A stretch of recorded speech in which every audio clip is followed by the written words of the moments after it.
Sure इतना कहने के बाद वो बड़े से ऑक्टोपस के पास ही चला जाता है और उसे छूना शुरू कर देता है। इसकी स्किन तो बहुत ज़्यादा अजीब है। इसका न्यूरोको तो वहाँ है, हाँ। श्योर इतना कहने के बाद एक न्यूरोको इंजेक्शन निकाल लगता है, जहाँ पर सभी लोग हैरानी से उसे देखने लगते हैं। अरे अरे, ये क्या कर रहे हो? वहाँ पर एक गार्डियन आते हुए श्योर को रोकता है। क्या हुआ? श्योर उस गार्डियन से कहता है, देखो, हम नहीं चाहते कि हमसे जुड़ी हुई चीज़ के इंसानों के हाथ लगे, तो दूर रहो। वो गार्डियन वो श्योर को तो जानता नहीं था, वैसे वो उसे हल्का सा धक्का देके पीछे फेंक देता है, जिसके कारण श्योर नीचे गिर जाता है। ओह, तुम तो गिर गए। पीछे से आर्निका कहती है, जहाँ पे श्योर आर्निका को देखता है, जो कि मैग्रॉन को उठा के ला रही थी। मैग्रॉन की हालत सच में बहुत ज़्यादा खराब थी। आर्निका वो श्योर के सर पे हाथ रखती है और देखते देखते मैग्रॉन वो ठीक होने लगता है, उसके पूरे घाव भी भर जाते हैं। राजकुमारी, हमें चलना चाहिए। वो गार्डियन वो राजकुमारी से कहता है। जेनॉक्स वो श्योर के पास आके उसे खड़ा करता। देखो, अच्छा हुआ कि ये बातें बाहर ही ना आए। सिटी जाओगे तो मैंने सब कुछ संभाल लिया। वहाँ पे सबको पता चल गया है कि यहाँ पर इस नाव का एक हादसे में सब खत्म हो गया। तुम दोनों को उड़ना था, तुम दोनों बच गए और बस। वो गार्डियन श्योर से कहता। और श्योर वो मैग्रॉन की तरफ देखता और फिर आनिका की तरफ देखता। वो छोटी मछली वो आनिका के हाथों में थी। तो तुम इसे ले जा रही हो? श्योर आनिका से कहता। हाँ, ये मेरे साथ रहे तो ज़्यादा अच्छा है। क्यों? आनिका श्योर से कहती है। या फिर ऐसा कि या फिर ये डीप सी से आई है ना? श्योर आनिका से कहता। इंसानों को डीप सी के बारे में ना ही पता चले तो अच्छा है। वहाँ पे बहुत सारी चीज़ें हैं जो कि पता ना चलनी चाहिए इंसानों को, वरना वो लोग खुद को ही खत्म कर लेंगे। क्या करें, इंसान बेवकूफ़ जो होते हैं। आनिका श्योर से कहती है। ये तो तुम ठीक कह रही हो। ताकतवर होने के चक्कर में न जाने लोग क्या क्या नहीं करते हैं। श्योर भी आनिका से कहता। तो ठीक है, अब मैं ज़्यादा यहाँ रुक नहीं सकती हूँ, मैं चलती हूँ। आनिका स्माइल के साथ कहती है और श्योर के पास आती है। ये लड़का कौन है? राजकुमारी से इतनी ज़्यादा हंस के क्यों बात कर रही है? राजकुमारी ने तो आज से पहले किसी से भी इतनी ज़्यादा हंस के बात नहीं की, अपने भाई के अलावा। वो सारे गार्डियंस वो एक दूसरे के कान में कहते हैं। इतने बात देखते देखते वो राजकुमारी मतलब वो आर्निका वो बोर्ड के कॉर्नर पे जाती है और वो छलांग लगाने के लिए तैयार हो जाती है। वैसे तुमने मुझे तैर के नहीं दिखाया, तैर के नहीं दिखाओगे? आर्निका श्योर से कहती है। ठीक है, जैसे तुम्हारी मर्जी, लेकिन अगर रेस हार जाओ तो बुरा मत मानना। श्योर आर्निका से कहता और वो भी बोर्ड के कॉर्नर पे ही खड़ा हो जाता है। मैं यहाँ बैठने वाला हूँ, तुम लोग जहाँ जाना चाहते हो जाओ। बैकग्राउंड वहाँ बैठते हुए कहता। दूसरी तरफ सारे गार्डियंस अब धीरे धीरे नाव से बाहर छलांग लगा रहे थे और वो बड़ा सा ऑक्टोपस वो भी पानी के नीचे जाने के बाद इनविजिबल ही हो जाता है। वो भी दिख नहीं रहा था। ऐसा लग रहा था जैसे कि वो पानी में ही बदल गया और घुल मिल गया हो पानी में। ऐसे तो इससे कोई भी नहीं पकड़ पाएगा। श्योर नीचे देखते हुए कहता। बकवास बंद करो, मुझे देखना है कि कितनी ज़्यादा ताकत है तुम्हारे अंदर, मुझे हरा पाते हो या नहीं। आर्निका श्योर इसका दिए। ठीक है, वो दिख ही जाएगा। श्योर आर्निका से कहता और देखते देखते दोनों एक साथ पानी में छलांग लगाते हैं। और श्योर और आर्निका तेजी से पानी में जाने के बाद वो तेजी से पानी की गहराई में तैरते हुए जाने लगते हैं। आर्निका और श्योर उन्हें देख के लग रहा था जैसे वो हाथ पाँव बिना हिला ही तैर पा रहे हैं। असल में श्योर वो तो उड़ने वाली स्किल का इस्तेमाल करके तेजी से पानी के अंदर ही आगे बढ़े जा रहा था, लेकिन आर्निका और वो गार्डियंस उन्हें ऐसी कुछ जरूरत थी ही नहीं। वो भी उसी तरीके से आगे बढ़ पा रहे थे। उन्हें अपने हाथ पाँव को मूव करने की जरूरत नहीं थी। आर्निका अपने हाथ को आए करती है। अगले पल आर्निका की बॉडी वो रंग बिरंगी तरीके से चमकने लगती है और उसके पाँव वो एक पूंछ में बदल जाता है, किसी मछली के पूंछ में। ये तो श्योर इतना कहता और आर्निका के कंधे के थोड़ा नीचे एक निशान देखता। यही निशान श्योर के कंधे पे भी था, मतलब उसके सीने के आसपास बना हुआ था। और आर्निका के भी। आर्निका उसकी पूंछ और उसकी बॉडी पे बहुत सारे निशान और रंग बिरंगे निशान बने हुए आए थे, हरे और नीले रंग के, जिससे वो और ज़्यादा खूबसूरत लग रही थी। उसके बाल वो पानी में लहरा रहे थे। देखते देखते उसकी स्पीड बढ़ने लगती है और वो तेज़ी से गहराई में जाने लगती है, पानी की गहराई में। श्योर वो अपनी पूरी ताकत लगाता है, लेकिन अब वो आर्निका को पकड़ नहीं सकता था। तो ठीक है, यही बात है ना? श्योर इतना कहता और तुरंत ही किसी को बाहर बुलाता। श्योर तुरंत ही उसे पकड़ने के बाद एक तेज स्पीड के साथ पानी में ही बिजली बन के गायब होता। और अगले पल आर्निका जब पीछे देखती है कि श्योर कितना पीछे रह गया होगा, एक बिजली वो तेजी से आर्निका के बगल से निकल जाती है। आर्निका वो सामने देखती है। बहुत ज़्यादा रोशनी होने के कारण कोई भी नहीं देख पाया था कि आखिर क्या है क्या नहीं, भले वो लोग कितने भी ताकतवर क्यों ना हो। देखते देखते वो लोग उस रोशनी का पीछा करने लगते हैं। उन सभी की स्पीड वो बहुत ज़्यादा हो जाती है। आर्निका भी बहुत ज़्यादा स्पीड के साथ उस रोशनी के बगल में पहुंचती है, जो कि तेज़ी से आगे बढ़ रहा था। अरे यार, ये तो हमसे भी ज़्यादा ताकतवर है। श्योर वो जैरकॉन को देखते हुए कहता, लेकिन अब श्योर के बॉडी के ऊपर एक प्रेशर बनना शुरू हो गया था। रुको, अब इससे आगे मत जाओ। आर्निका श्योर से कहती है और श्योर वो जैरकॉन के साथ रुक जाता है। जब वो लोग रुकते हैं तो वहाँ से वो बिजली गायब होती है और सभी को ज़ायराकॉर्न भी दिख जाता। ज़ायराकॉर्न? पर ये स्पीशीज़ तो खत्म हो गई थी ना? एक गार्डियन वो पीछे से कहता। अरे यार, मुझे लगा कि ये लोग इसे पहचानेंगे ही नहीं क्योंकि ये इनसे समझ से नहीं है। तो श्योर उसने ज़ायराकॉर्न को इसलिए निकाला था ताकि उसे कोई पहचानेगा ही नहीं। ऑफ कोर्स इस समय में कौन ही इसे पहचानेगा। लेकिन लगता है जैसे कि मेरे समय में लोग डायनासोर के बारे में जानते हैं, वैसे ही इन्हें इनके बारे में बताया गया होगा। श्योर ज़ायराकॉर्न के सर को फैलाते हुए कहता, नहीं नहीं, तुम शायद इसे कुछ और समझ रहे हो, है ना? श्योर आर्निका और बाकी सभी से देखते हुए कहता। एक गार्डियन आगे आता ताकि वो श्योर के साथ डिबेट कर सके, ताकि वो साबित कर सके कि श्योर झूठ बोल रहा है। रुको वहीं पे, मिलकर खुशी हुई श्योर, शायद फिर मिलेंगे। आर्निका श्योर से हाथ मिलाते हुए कहती है, वैसे तुम्हें पता है तुम जिस रूप में मेरे सामने इस वक्त हो तुम बहुत खूबसूरत लग रही हो, लेकिन ऐसा लगता है जैसे कि मैंने तुम्हारे जैसे ही किसी और को भी देखा।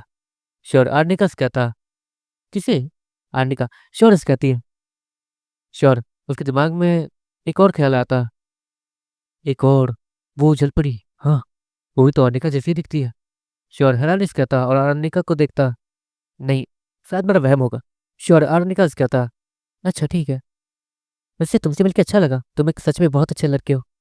वैसे घटिया लोगों से तो मुझे नफरत है, लेकिन तुम सच में अच्छे हो, तुम्हारे बारे में पता किया था मैंने। आर्निका श्योर से कहती, वैसे क्या तुम मेरे एक सवाल का जवाब दे सकती हो? श्योर आर्निका से कहता, हाँ। आर्निका नॉर्मली कहती है, समुद्र मतलब डीप सी में क्या है? श्योर आर्निका से कहता, इंसानों के लिए वो बस एक राज है। तो आर्निका इतना कहते हुए हंसने लगती है। हाँ, क्या वहाँ पे एलियंस है? असल एलियंस? श्योर आर्निका से कहता। आर्निका उसके चेहरे को देखती है, कुछ भी सोच रहे हो तुम? आर्निका श्योर से कहती है, ठीक है जो भी है। अ, वैसे अब मुझे चलना चाहिए, है ना? श्योर ऊपर देखते हुए कहता, जहाँ पे वो बहुत ज़्यादा नीचे आ गया था। हाँ, तो फिर मिलेंगे, अगर इससे नीचे गए तो परेशानी हो सकती है। आर्निका श्योर से कहती है, ठीक है तो मैं चलता हूँ। श्योर इतना कहते हुए धीरे धीरे ऊपर जाने लगता है और आर्निका धीरे धीरे पानी के नीचे जाने लगती है। लेकिन जब श्योर ऊपर देखता है तो आर्निका अचानक से उसके सामने आ जाती है। अब क्या हुआ? श्योर आर्निका से कहता है और आर्निका उसे प्यार से गले लगा लेती है। आर्निका को ऐसा करते हुए देखकर श्योर भी हैरान था। वो सारे गार्डियंस के सामने ऐसा कर रही थी और सारे गार्डियंस वो आंखें फाड़े श्योर को देख रहे थे, कोई गुस्से से, कोई हैरानी से, कोई कुछ। अगर महाराज और इसके भाई को पता चला कि क्या करी है ये, तब तो परेशानी हो जाएगी। जेनॉक्स अपने सर को पकड़ते हुए कहता और पीछे सारे गार्डियंस को चुप रहने का इशारा करता। आर्निका 1 मिनट बाद श्योर को छोड़ दिए, फिर मिलेंगे। आर्निका श्योर से कहती है, मुझ में तुम्हें ऐसा क्या दिखता है जो तुम मुझ पे मतलब इतना ज़्यादा चिपकती हो आके मुझसे? श्योर आर्निका से कहता, ये तब से एक ये दिखाने का तरीका है कि मुझे तुम पे भरोसा है। आर्निका श्योर से कहती है, पर क्यों? श्योर नॉर्मली कहता, मैंने कहा ना, तुम्हारे बारे में पता किया था मैंने, तुम अच्छे लड़के हो। आर्निका श्योर के गाल को फैलाते हुए कहती है, बूढ़ी अम्मा वाली बातें मत करो और अब जाओ, सभी को तुम्हारी टेंशन हो रही है। तुम्हारी चिंता करने वाले भी काफ़ी लोग हैं वैसे। श्योर नीचे देखते हुए कहता, नहीं वो तुमसे जल रहा है कि मैं तुम्हारे पास हूँ। आर्निका श्योर इस कहती, लेकिन मैं किसी और का हूँ, तो ज़्यादा मत सोचो और जाओ। श्योर आर्निका से कहता, ठीक है बाय। आर्निका इतना कहती है और उसे बाय करते हुए वो फुल स्पीड के साथ एक रोशनी में बदल जाती है और पानी की गहराई में कहीं गायब हो जाती है। नीचे अंधेरा ही अंधेरा था, वो उसी अंधेरे में कहीं खो सी गई थी और गायब हो गई थी। हाँ, अजीब चीज़ है। श्योर इतना कहता और तेजी से ऊपर की तरफ ज़ायराकॉर्न की मदद से ऊपर आ जाता। जहाँ तक है वहाँ पर सभी लोगों ने ज़ायराकॉर्न को पहचान लिया था। एक तरीके से अगर श्योर अपने समय में किसी डायनासोर को बुलाता है तो लोग डायनासोर को पहचाने जाएंगे, वैसे ही शायद इनका भी वही था। वो लोग भी ज़ायराकॉर्न को अपने प्राचीन समय का कोई बीस्ट मानते होंगे और उसे पहचानते भी होंगे, बिल्कुल ऐसा ही। और उन लोगों ने श्योर के ज़ायराकॉर्न को पहचान लिया था। देखते देखते श्योर वो ऊपर बोट पे आ जाता और मैग्रॉन के बगल में बैठ जाता। हाँ, सब कुछ ठीक रहा। मैग्रॉन श्योर से कहता, सब कुछ ठीक रहा, मनी बस घायल है और रिकवरी प्रोसेस में। अभी के लिए वापस चलते हैं। श्योर मैग्रॉन से कहता। देखते देखते मैग्रॉन भी पूरी तरीके से हील हो जाता है और डीमन गर्ल उसके हील करने में बहुत ज़्यादा मदद करती है। जिसके बाद वो दोनों उड़ते हुए सीधे सिटी वापस आ जाते हैं, जहाँ पर कमरे में वो यापुम बैठा हुआ था। तुम लोगों ने कुछ किया है क्या? वो यापुम श्योर से कहता, हाँ, एक और डीमन मारा गया। श्योर स्माइल के साथ कहता, हाँ, कैसे कर लेते हो ये सब कुछ? वो यापुम वहीं बैठते हुए कहता, जो भी है, काम तो हमारा ही असर हुआ है। तो अब हमें सिर्फ 4 डीमंस को लपेटना है ना? श्योर। उस यापुम से कहता, ये और आसान होते जा रहा है। इतनी आसानी से डीमंस खुद ब खुद ही बिना कुछ किए मारे जा रहे हैं। हाँ, ये काफ़ी ज़्यादा कमाल की बात है। लेकिन अब वो सारे डीमंस सतर्क हो गए होंगे और एक साथ होंगे। वैसे तुम्हारे शकल के 12 क्यों बजे हुए हैं? यापुम श्योर से कहता, नहीं, ये लाइफ हार्ट क्या होता है? श्योर उस यापुम से कहता, और यापुम वो खड़ा हो जाता है। Life art? लाइफ आर्ट एक ऐसी चीज़ है जिसके अंदर तुम्हारी ज़िंदगी बसती है। अगर तुम लाइफ आर्ट के अंदर अपने दिल को जोड़ते हो और उसे कहीं दूर छिपा देते हो, तो जब तक उस दिल को कुछ नहीं होगा तब तक तुम भी नहीं मरोगे। भले ही तुम कट फट भी क्यों ना जाओ और भले ही तुम्हारे 1000 टुकड़े भी क्यों ना हो जाए, तुम वापस ठीक हो जाओगे और जिंदा ही रहोगे। वो यापुम श्योर से कहता। और लाइफ आर्ट क्या उससे एक साथ काफ़ी सारे लोगों की ज़िंदगी को जोड़ा जा सकता है? काफ़ी सारी ज़िंदगी को? श्योर उस यापुम से कहता, हाँ, जोड़ा जा सकता है, लेकिन उसके लिए एक रिचुअल होता है जो कि बहुत ज़्यादा खतरनाक होता है और पेनफुल होता है। वो यापुम श्योर से कहता, दूसरी तरफ एक जोरदार मुक्का वो एक टेबल पे जाके लगता है। सब खत्म? नहीं, ये सब क्या हो रहा है? उस कमीने को मैंने भेजा था लाइफ आउट लेकर ताकि उसे वो समुद्र में छिपा सके, समुद्र में सभी के बीच छिपा सके, ऐसी जगह छिपा दे जिससे कोई भी उस तक पहुंच ना पाए। लेकिन उसने लाइफ आउट भी खत्म कर दिया और खुद भी मारा गया। किसने मारा उसे? आशु। वो सभी से कहता है। आंसू के चेहरे को देखने के बाद एक डीमन आ गया था। सुना था कि वहां पर वो लड़का और उसका दोस्त भी थे। वो डीमन आंसू से कहता, मतलब ये क्या उन लोगों ने किया है? आशु वो डीमन से कहता, नहीं, मुझे लगता कि उन लोगों ने ये किया है, क्योंकि मतलब उसने मुझसे ये कहा था कि उस लड़के ने उसके साथ सौदा किया, कॉन्ट्रैक्ट साइन किया था उसके साथ। अगर वो श्योर उससे कुछ करता तो वो मारा जाता। ऐसा कॉन्ट्रैक्ट था उन दोनों के बीच। लेकिन फिर भी वहाँ पर लाइफ आर्ट गायब और वो भी मारा गया। यही तो अजीब बात है। वो डीमन आंसू से कहता है, और आंसू वो कुछ सोचने लगता है, मतलब कोई और ताकत? हाँ, वही ताकत ना जो इतना समय समय परेशान कर रही है। आंसू वो सभी डीमन से कहता है, लग तो वही रहा है। वहाँ पर क्या हुआ क्या नहीं वो नहीं पता कर सकते, पता नहीं क्यों। वहाँ के कैमरास वो भी तबाह हो गए थे। वहाँ पर उसने तो चारों को भी मारने का प्लान बना ही लिया था एक तरीके का इस्तेमाल करके, लेकिन उसे नहीं मार पाया। उल्टा वहाँ के कैमरास खराब हो गए और हम उससे टूट गए। हमारा कनेक्शन वहाँ से टूट गया और कुछ हमें कुछ नहीं पता। वो डीमन आंसू से कहता। दूसरी तरफ शॉल और बैकग्राउंड रात होते अपने पुराने समय में आ गए थे और इस वक्त उसी बीच पे थे। देखते हैं आज वो आती है या नहीं। शोर वहीं बैठते हुए कहता है, तो तुम लोग यहाँ हो? शोर जहाँ बैठा था वहाँ पीछे से आवाज आती है, आप आ गई?" शोर पीछे देखता है, जहाँ पर वही जल पड़ी। वो इस बार जमीन पे थी, उसकी टांगे दिख रही थी। क्या हुआ? वो जल पड़ी। शोर से कहती है, नहीं, वो आपकी टांगे इंसानों जैसी है। शोर उस जलपरी के समय थोड़ा सा नाटक करते हुए कहता है, जैसे कि वो ऐसी चीज को पहली बार देख रहा हो। ओह, अगर तुम एक गार्डियन बन ही चुके हो तो जलपरियों के बारे में अच्छे से जान लो और शाही घरानों के बारे में भी जान लो। वो जलपरी श्योर कहती है, असल बात यह है कि हम लोग जिस आइलैंड से आते हैं ना, वो आइलैंड बहुत ज़्यादा लोअर रैंक में आता है, इसलिए हमें तो ज़्यादा कुछ पता नहीं है। श्योर उस जलपरी से कहता है, ओह, अच्छी अच्छी बात है, कोई बात नहीं, जब ताकतवर हो जाओगे तो जान लेना। वो जलपरी श्योर से कहती है और मैग्रॉन को अपने पास बुलाती है। मैग्रॉन चलते हुए उस जलपरी के सामने जाता है, अपने सर को झुकाओ। वो जलपरी मैग्रॉन से कहती है, मैग्रॉन अपने सर को हल्का सा झुकाता है। अगले ही पल उस जलपरी के हाथ में एक अजीब सा पानी से बना हुआ डंडा दिखने लगता है, जिसे वो सीधे मैग्रॉन के सर पे डाल देती है और मैग्रॉन के सर में एक चमक जाती है। एक चमक वो मैग्रॉन के सर में चमकने लगती है और अगले ही पल मैग्रॉन उसकी पूरी बॉडी वो चमकना शुरू हो जाती है और मैग्रॉन की बॉडी देखने में पानी जैसी लगने लगती है और ट्रांसपेरेंट ही हो जाती है। वैसे ये ब्लेसिंग मैं अपने पति से लेके आई हूँ, कहा कि मेरी जान बचाने वाले को देना है। वैसे वो बहुत ज़्यादा गुस्सा थे और सच में तुम लोगों से मिलना भी चाहते थे, लेकिन मैंने उन्हें मना कर दिया। तुम लोग वहाँ पे सर्वाइव नहीं कर पाओगे। हाँ, शायद कर पाओ, लेकिन हम लोग इंसानों को फिर भी डीसी में आने नहीं देना चाहते। और तो और तुम लोग लोअर रैंक आइलैंड से आते हो तो वहाँ पे तुम लोग की ज़्यादा अच्छी इज्जत होगी नहीं। वो जल पड़ी श्योर से कहती है, कोई बात नहीं, बस मेरे दोस्त को अपनी ब्लेसिंग दे दी, वही चाहिए था। श्योर उस जलपरी से क्या था, और वो जलपरी अपने सर को हाँ मिलाती है और देखते-देखते वो एक लंबी छलांग लगा के पानी में कहीं गायब हो जाती। समुद्र में घुसने से पहले ही उस जलपरी के पाँव वो गायब होते हैं और एक खूबसूरत से पूंछ में बदल जाते हैं, जो कि चाँद की रोशनी में चमकते हुए चारों तरफ रिफ्लेक्शन फैला रही थी। अगली पल वो समुद्र के अंदर कहीं गायब हो जाती है। दूसरी तरफ बैकग्राउंड वो भी नॉर्मल हो जाता है। हाँ, ये हो क्या? बैकग्राउंड एक लंबी सांस लेते हुए कहता है।